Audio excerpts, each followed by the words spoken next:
नमस्कार, AB star news देख रहे हैं आप और मैं हूं आपके साथ सोहन सिंह। वक्त हो चला है देश लाइव का, जिसमें बात करेंगे तमाम अहम खबरों की।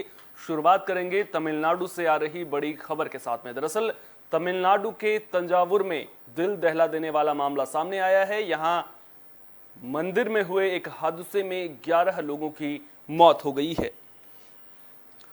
दरअसल मंदिर में उत्सव के दौरान करंट लगने से 11 लोगों की मौत हुई है।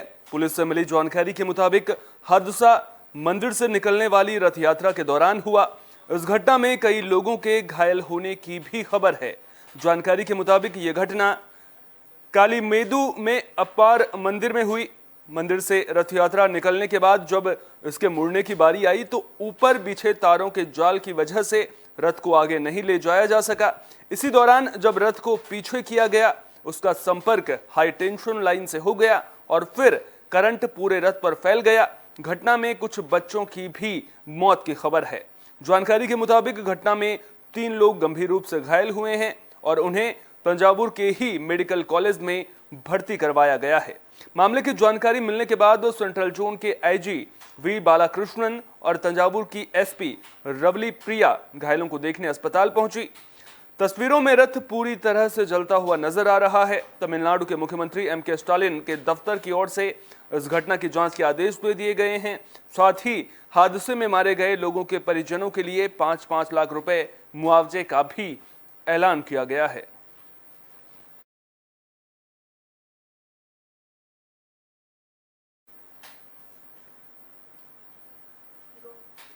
देश के 100 से भी ज्यादा पूर्व नौकरशाहों ने प्रधानमंत्री नरेंद्र मोदी को चिट्ठी लिखी है।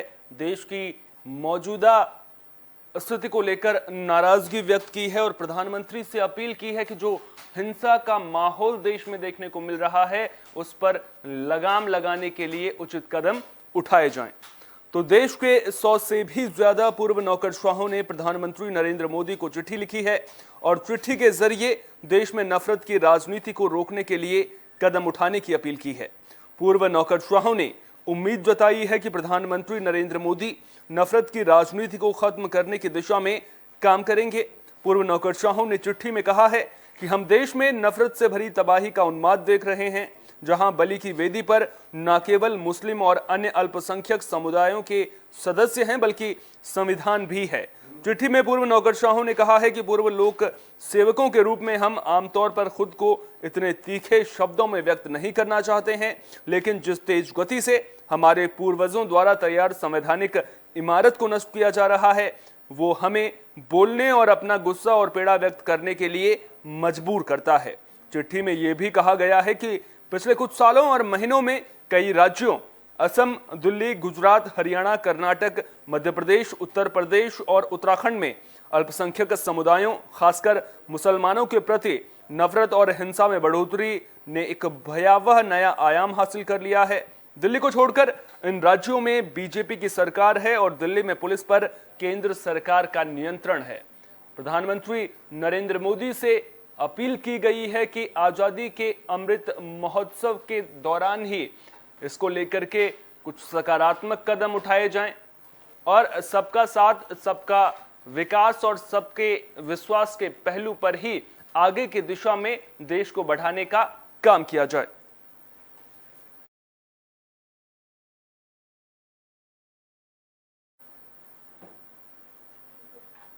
बुलेटिन में अब बात प्रशांत किशोर और कांग्रेस की भी कर लेते हैं। दरअसल पिछले कई दिनों से अटकलें ये लगाई जा रही थी कि प्रशांत किशोर कांग्रेस में शामिल हो सकते हैं, लेकिन अब इन खबरों पर ब्रेक लग गया है। ये साफ हो गया है कि प्रशांत किशोर फिलहाल कांग्रेस में शामिल नहीं होने वाले हैं। तो प्रशांत किशोर ने कांग्रेस की उम्मीदों को बड़ा झटका दे दिया है, या यूं कहें कि रही सही उम्मीदों पर भी पानी फेर दिया है।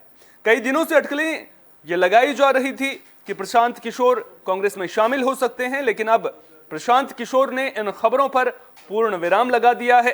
कांग्रेस अध्यक्ष सोनिया गांधी, पूर्व अध्यक्ष राहुल गांधी के साथ कई दौर की बैठक करने के बाद प्रशांत किशोर को कांग्रेस का ऑफर पसंद नहीं आया।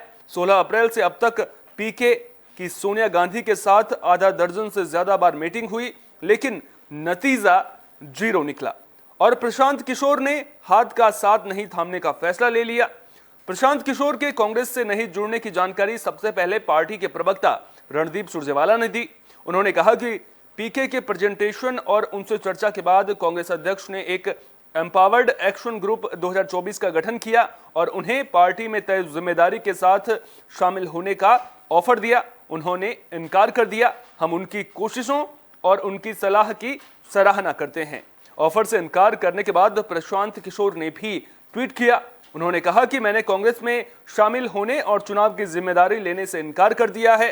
कांग्रेस को अभी मुझसे ज्यादा इस वक्त पार्टी का नेतृत्व करने वाले और सामूहिक इच्छा शक्ति की जरूरत है।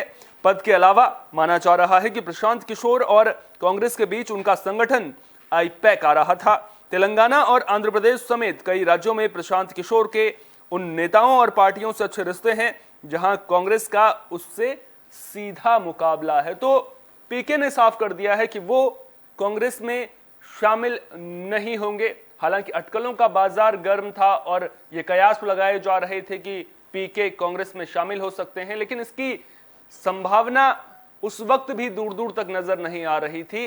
राजनीतिक परिदृश्यों को देखें तो फिर ये संभव नहीं नजर आ रहा था कि कांग्रेस में प्रशांत किशोर शामिल हो सकते हैं और अब इस खबर पर मुहर भी लग गई है।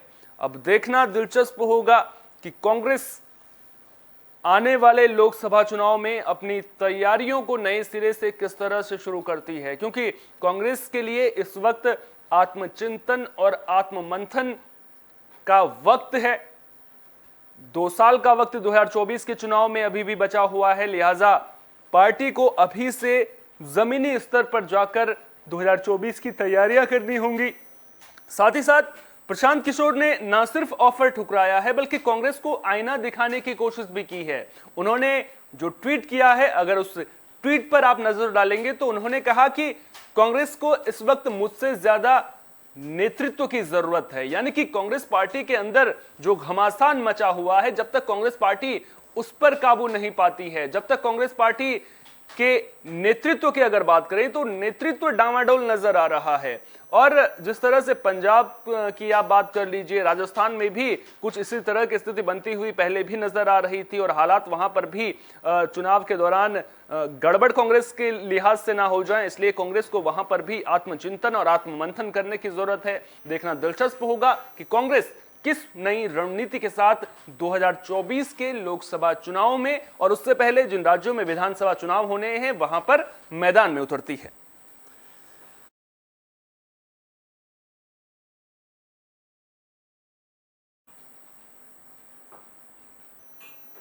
महाराष्ट्र में हनुमान चालीसा और लाउड स्पीकर को लेकर खूब विवाद देखने को मिल रहा था, लेकिन अब यह विवाद हनुमान चालीसा और लाउड स्पीकर से हटकर राणा परिवार वर्सेस शिवसेना होता हुआ नजर आ रहा है। दरअसल शिवसेना प्रवक्ता और सांसद संजय राउत ने राणा दंपति के ऊपर डी गैंग से जुड़ा होने का आरोप लगाया है। राउत ने ट्वीट कर कहा कि सांसद ने डी गैंग के सदस्य यूसुफ लकड़ावाला से लोन लिया था। हालांकि इस संबंध में अभी राणा दंपति की ओर से कोई स्पष्टीकरण नहीं आया है। राउत ने ट्वीट कर पूछा कि नवनीत राणा ने यूसुफ लकड़ावाला से 80 लाख का लोन लिया था जिसकी जेल में मौत हो गई थी। उसी लकड़ावाला को ईडी ने मनी लॉन्ड्रिंग मामले में गिरफ्तार किया था और उसके डी गैंग से संबंध भी थे। मेरा सवाल यह है कि क्या ईडी ने इसकी जांच की? यह राष्ट्रीय सुरक्षा का मामला है। आपको बता दें कि पिछले कुछ दिनों से मुंबई के सियासी गलियारों में हनुमान चालीसा को लेकर राजनीति गरमाई हुई है, जहां पिछले हफ्ते सांसद नवनीत राणा ने सूबे के मुख्यमंत्री उद्धव ठाकरे के घर मातोश्री के बाहर हनुमान चालीसा पढ़ने का ऐलान किया था, तो वहीं महाराष्ट्र पुलिस ने राणा दंपति को गिरफ्तार कर लिया और उन पर राजद्रोह का केस दर्ज कर दिया। इसके अलावा उनके ऊपर एक दूसरी एफआईआर भी दर्ज की गई। उस एफआईआर में राणा दंपति पर सरकारी काम में अड़ंगा डालने का आरोप लगाया गया है, क्योंकि कथित तौर पर उन पुलिसकर्मियों से बदसलूकी करने का इन पर आरोप है जो इन्हें गिरफ्तार करने के लिए गए हुए थे। जब दोनों को अदालत में पेश किया गया था तो पुलिस ने उनके रिमांड मांगी, लेकिन अदालत ने रिमांड देने से मना कर दिया। इसके बाद दोनों को 14 दिन की न्यायिक हिरासत में भेज दिया गया। इसके बाद नवनीत राणा को भाया खला की महिला जेल में रखा गया और भाया खला से 42 किलोमीटर दूर नवी मुंबई की तलोजा जेल में उनके पति रवि राणा को रखा गया है। इस मामले को लेकर गहमा गहमी भी तेज होती नजर आ रही है, सियासत भी परवान चढ़ती हुई नजर आ रही है। आपको याद होगा नवनीत राणा को कुछ दिनों पहले बॉम्बे हाई कोर्ट ने भी फटकार लगाई थी, साफ तौर पर कहा था कि आप सांसद हैं, आपकी एक जिम्मेदारी बनती है, आप खुले में इस तरह से मातोश्री के बाहर हनुमान चालीसा का पाठ नहीं कर सकती हैं। अगर आप नेता हैं तो आपकी जिम्मेदारी भी है। वहीं नवनीत राणा ने जेल में बदसलूकी के आरोप भी लगाए थे। तो कुल मिलाकर इन दिनों महाराष्ट्र की सियासत राणा परिवार के इर्द गिर्द और हनुमान चालीसा और लाउडस्पीकर विवाद को लेकर के खूब गूंजती हुई नजर आ रही है। और ऐसे में जो सियासी पार्टियां हैं वो राजनीतिक रोटियां सेकती हुई भी नजर आ रही हैं। लेकिन जिस तरह के आरोप अब संजय राउत राणा परिवार पर लगा रहे हैं, जिस तरह के आरोप संजय राउत ने नवनीत राणा पर लगाए हैं, अब देखना दिलचस्प होगा कि जांच एजेंसियां इस मामले में कोई कदम उठाती हैं या फिर नहीं।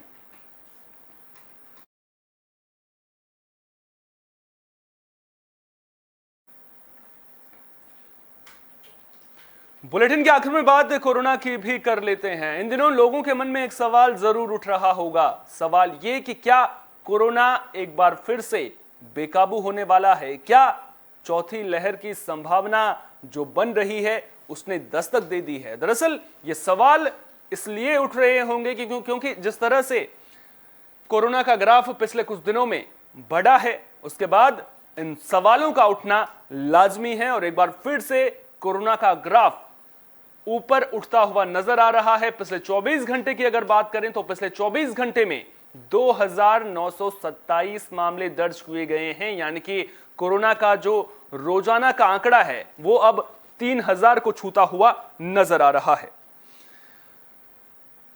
इन नए मामलों के साथ देश में कुल संक्रमितों का आंकड़ा बढ़कर 4,30,65,496 हो गया है। कोरोना के नए मामलों में मंगलवार के मुकाबले 17.8% की बढ़ोतरी हुई है। उधर संक्रमण से 32 और लोगों की मौत हुई है, जिसके बाद अब देश में कोरोना से मरने वालों की संख्या बढ़कर 5,23,654 पर पहुंच गई है।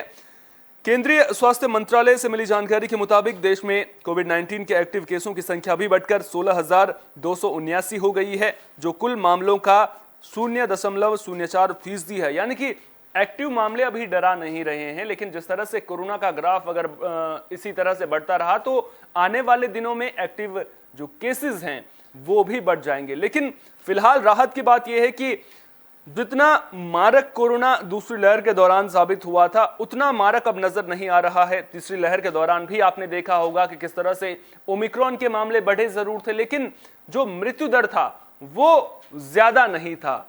चौथी लहर अगर आती है, हालांकि इसकी संभावना कम है, और जिस तरह से केसेस बढ़ रहे हैं उसके बाद चौथी लहर आने की संभावना भले ही कम हो लेकिन आ सकती है।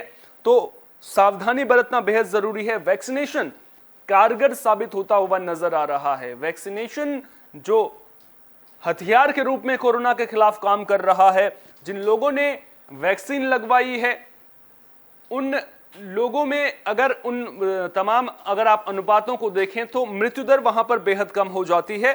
लिहाजा वैक्सीनेशन बेहद जरूरी है और वैक्सीनेशन में भारत रोजाना नए आंकड़ों को छूता हुआ भी नजर आ रहा है। यानी कि भले ही अभी इतने डरावना जो है कोरोना नजर नहीं आ रहा है, इतने ज्यादा मामले सामने नहीं आ रहे हैं जिस तरह के मामले दूसरी लहर या फिर तीसरी लहर के दौरान देखने को मिले थे, लेकिन सावधानी बरतना बेहद जरूरी है। सार्वजनिक जगहों पर अगर आप जा रहे हैं तो मास्क जरूर लगाइए, सैनिटाइजर का इस्तेमाल कीजिए और जो कोविड-19 संबंधी प्रोटोकॉल हैं उनका पालन जरूर कीजिए।